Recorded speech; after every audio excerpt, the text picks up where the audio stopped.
नमस्कार, मैं प्रवीण गौतम। दोस्तों, वीडियो में बात करेंगे राहुल गांधी की वोट अधिकार यात्रा में बीजेपी कार्यकर्ताओं की गुंडागर्दी के बारे में।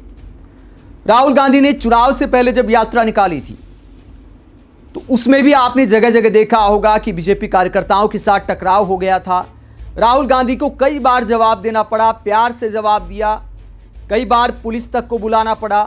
तो कई तरह की ऐसी घटनाएं हुई थी और अब की बार भी ऐसा देखने को मिल रहा है। वोट अधिकार यात्रा कांग्रेस की यात्रा है, आरजेडी की यात्रा है, उसमें बीजेपी वालों का क्या काम? जब बीजेपी के कोई नेता रैली करते हैं तो क्या उसमें कांग्रेस के नेता कार्यकर्ता जाते हैं? क्या कांग्रेस के झंडे लहराए जाते हैं?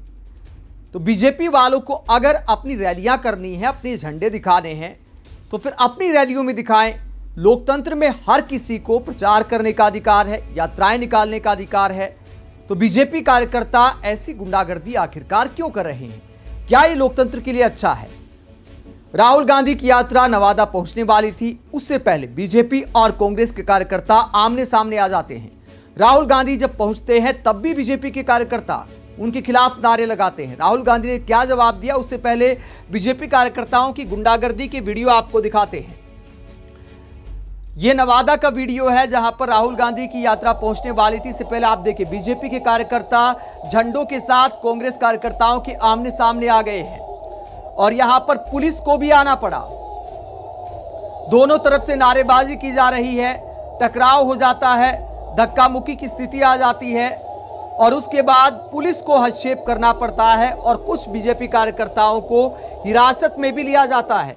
पूरी खबर क्या है? राहुल गांधी की यात्रा में बीजेपी कार्यकर्ता और कांग्रेस कार्यकर्ताओं के टकराव की जो खबर सामने आई है उसके मुताबिक क्या खबर है?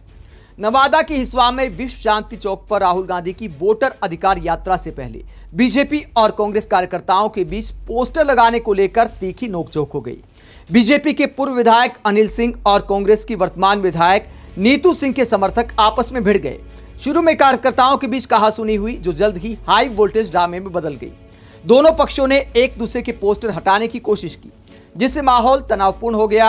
हालांकि पुलिस ने हंगामा बढ़ता देख अनिल सिंह को हिरासत में ले लिया और मौके पर पहुंचकर नवादा एसपी अभिनव धीमान ने स्थिति को नियंत्रित किया। तो जो पूर्व विधायक है अनिल सिंह, उनको हिरासत में लेने की खबर सामने आई। पुलिस ने मामला शांत किया।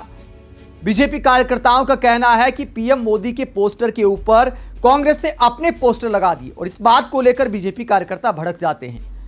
दोस्तों, अगर किसी का कोई नया कार्यक्रम होता है, कई बार क्या होता है, पुराने पोस्टर लगे होते हैं, उसके ऊपर नए पोस्टर चिपका दिए जाते हैं, तो क्या इसमें कोई टकराव की स्थिति आ जाती है? वहां से जब कांग्रेस के कार्यकर्ता चले जाते तो बीजेपी वाले अपने पोस्टर भी लगा सकते थे। छोटे छोटे शहरों में यह सब चलता रहता है, बात को इतनी बड़ी नहीं किया जाता जिस तरह बीजेपी कार्यकर्ताओं ने कर दिया। और मामला यही नहीं रुका। जब कुछ बीजेपी कार्यकर्ताओं को थाने ले जाया जाता है, उधर से राहुल गांधी की यात्रा भी गुजरती है और उसके बाद नारेबाजी होती है। राहुल गांधी को देखकर बीजेपी कार्यकर्ता उनके खिलाफ नारे लगाते हैं और राहुल गांधी आप देख सकते हैं यहां पर बैठे हुए हैं और बीजेपी कार्यकर्ताओं की तरफ देखते हैं। यात्रा निकल रही है और फिर फ्लाइंग किस दे रहे हैं। जो पहले यात्रा निकाली थी उसमें भी, चुनाव से पहले जो यात्रा थी राहुल गांधी की, जो न्याय यात्रा थी, उसमें भी इस तरह के कई सीन देखने को मिले थे। राहुल गांधी की यात्रा में बीजेपी कार्यकर्ता आते थे, उनके खिलाफ नारे लगाते थे। राहुल गांधी किस देकर मोहब्बत का पैगाम देने की कोशिश करते थे और अब की बार भी उन्होंने ऐसा ही किया है। लेकिन दोस्तों, लोकतंत्र के लिए यह सब अच्छा नहीं है कि दूसरों की यात्राओं में आप दखलंदाजी करने जाओ, आप विरोध प्रदर्शन करने जाओ। पीएम मोदी की रैलियां होती हैं, बीजेपी के तमाम नेताओं की रैलियां होती है, वहां पर अपना शक्ति प्रदर्शन दिखाइए, वहां पर अपना जन समर्थन दिखाइए, वहां पर नारे लगाइए। लोकतंत्र में सबको यात्राएं निकालने का अधिकार है, कार्यक्रम करने का अधिकार है, पोस्टर लगाने का अधिकार है। उस बात को लेकर दूसरों की यात्राओं में जाकर गुंडागर्दी करना, यह सरासर दादागिरी कहलाता है। पुलिस की तारीफ करनी होगी कि बीजेपी कार्यकर्ताओं को हिरासत में लेकर मामले को शांत किया। मामला बहुत ज्यादा बड़ा नहीं हुआ।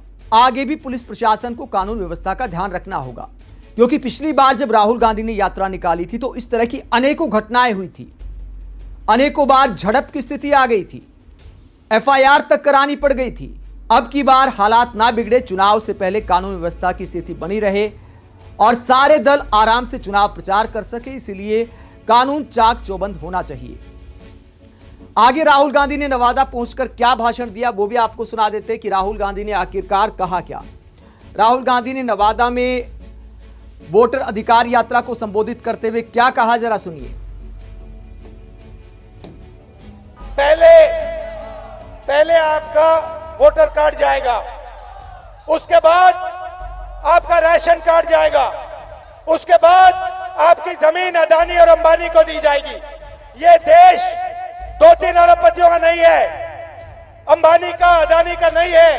ये देश किसानों का है, मजदूरों का है, छोटे व्यापारियों का है, युवाओं का है। सारा का सारा काम उनके लिए होता है। जीएसटी उनके लिए बनती है, नोटबंदी उनके लिए, गलत कानून उनके लिए बनाए जाते हैं और आपको नुकसान होता है।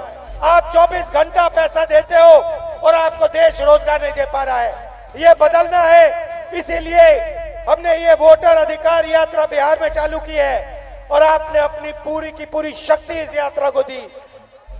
इतने सारे लोग, लाखों लोग आए हैं। तो राहुल गांधी कहते हैं कि जनता को अगर अपने अधिकारों को बचाना है तो पहले अपने वोट को बचाना होगा। राहुल गांधी जो वोट चोरी का मुद्दा है उसे बिहार में बड़ा बनाने की कोशिश कर रहे हैं और उनकी यात्रा में भीड़ भी जबरदस्त आ रही है। नवादा में भी ये तस्वीरें आप देख सकते हैं कि पब्लिक किस तरह राहुल गांधी की यात्रा में बड़ी संख्या में आई है और शायद बीजेपी नेता भी इस बात से परेशान हो गए हैं, इसीलिए यात्रा में इस तरह घुसकर परेशानी खड़ी करने की कोशिश की जा रही है।